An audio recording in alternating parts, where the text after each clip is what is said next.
This is my life map. In 1988, I was born to a very small, close knit family. We were raised going to church every time the doors were open. Both of my parents are educators, so we traveled a lot in the summers, and value was placed on experiences rather than things. My dad was a college football coach, so we moved around frequently. I went to four different schools between kindergarten and fifth grade. This taught me not to be afraid of change and how to adapt to many different situations. In 1999, we moved to Corsicana, Texas, which is the place I consider home. Although I moved away during college, I moved back here for my first teaching job, and this is where my kids have been raised. 2004-2005 was my junior year in high school.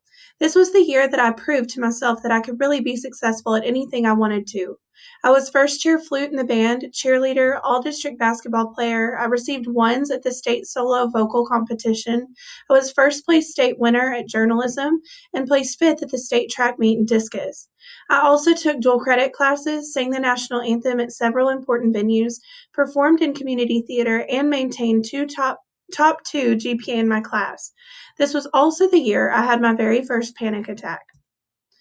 In 2006, I attended Lubbock Christian University and spread my wings spiritually. I had been raised in a very conservative home and was introduced to more open concepts of grace and mercy. I participated in our university church camp as a counselor in the summer of 2007 and had the pleasure of leading these two young ladies to give their life to Christ.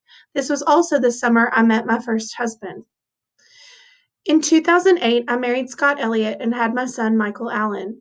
The pregnancy was difficult. At 19, I was working part time and went to school full time while trying to make a marriage work. I was considered preeclamptic and put on bed rest toward the end of the pregnancy.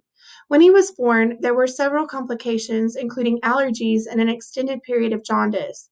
After his birth, I developed major body image issues and postpartum depression.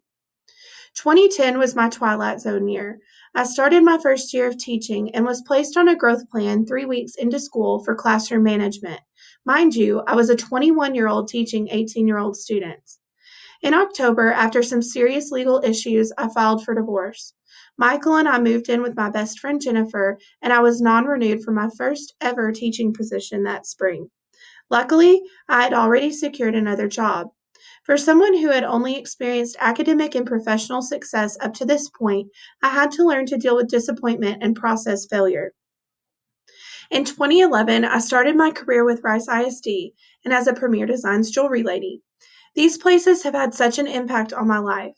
Through Premier, I met so many fantastic people, grew spiritually more than I can explain, learned about public relations and marketing, and built a very successful business.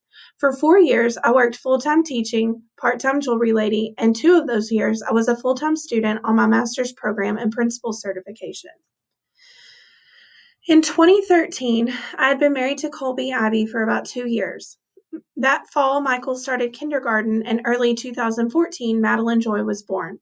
Due to stress at work and at home, I began having symptoms, including a 3-month-long migraine, of what we would eventually find out was a psychosomatic illness.